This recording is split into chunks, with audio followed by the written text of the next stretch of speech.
Bus driver is forced to call 911 on a little boy after looking at his feet. You would assume the duties and encounters of a bus driver would be of the mundane variety.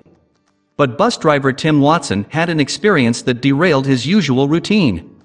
When two unfamiliar passengers hopped on his bus, something didn't feel quite right to him. He had a gut feeling that told him to pay attention to his surroundings, as this would be a workday he'd nor the two passengers would ever forget. Before we begin, make sure to smash that like button, subscribe to our channel, and click the notification bell for more amazing videos. Northern California resident Tim Watson may have posed as your typical public bus driver, but in the end, he proved to be much more heroic than what his job title implied. Tim's got his regulars, the people he makes daily small talk with on his familiar vehicle.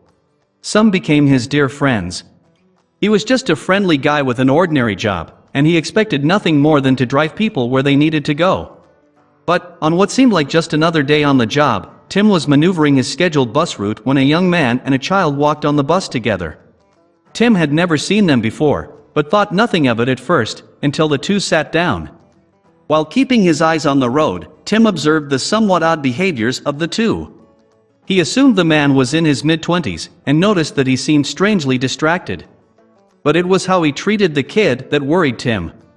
They sat toward the middle of the automobile, and the young man visibly attempted to restrain the restless child, who then started crying.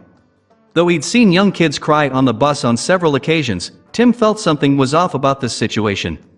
While Tim quietly observed the little boy through his rearview mirror, he saw blatant fear in the child's eyes, something not of a typical temper tantrum. This was a dangerous situation. Tim knew it in his gut. As Tim's bus drive continued, so did his worry. He couldn't help but continue to look at the duo from his safe distance, hoping the weirdness in it was all in his head. But nothing would reassure him. Because as the ride went on, the youngster wouldn't stop crying, and in response, the man, who seemed to become increasingly more anxious, urged him to stay quiet. Photo by Halton Archive/Getty Images. And it wasn't just that he noticed the passenger's behavior was odd. Tim thought that something seemed familiar about the situation. He just couldn't put his finger on what it was. But then it hit him like a ton of bricks. He suddenly remembered a news story he had just read that morning regarding a missing persons report. The newspaper disclosed that a 3-year-old boy had been missing from a San Francisco library. He then tried to rack his brain for more details before he proceeded doing anything.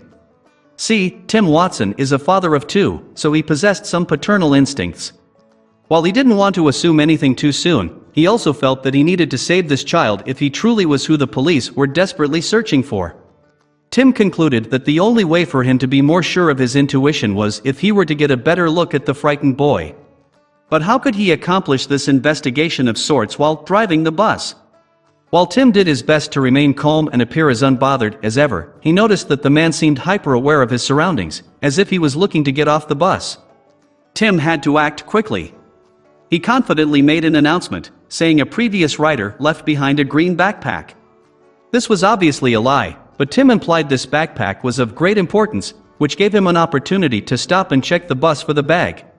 While Tim scanned the bus and passengers cooperatively checked under their seats for the non-existent backpack, he got a close look at the distressed little boy, who astonishingly donned the same outfit as the boy on the news, which included a pair of unmistakable red Crocs.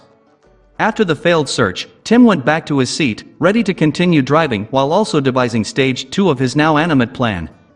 Since the bus engine was loud enough to cover up Tim's hushed voice, he cautiously reached for his phone and dialed 911.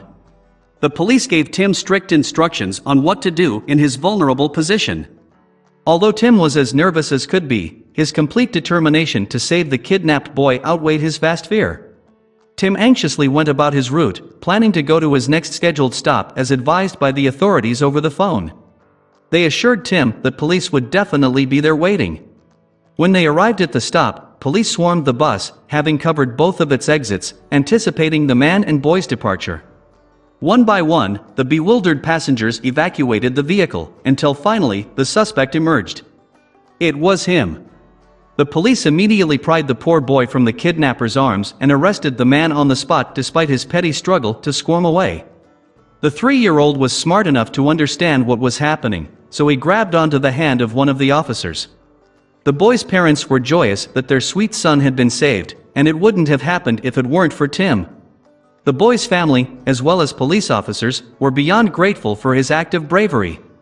Tim Watson then became a near celebrity, but the best was yet to come for him. He was interviewed by several TV stations, written about by every news site under the sun, and even threw out the first pitch at a San Jose Giants minor league baseball game. Tim was truly touched by all the attention and praise. Please share this with your friends and family.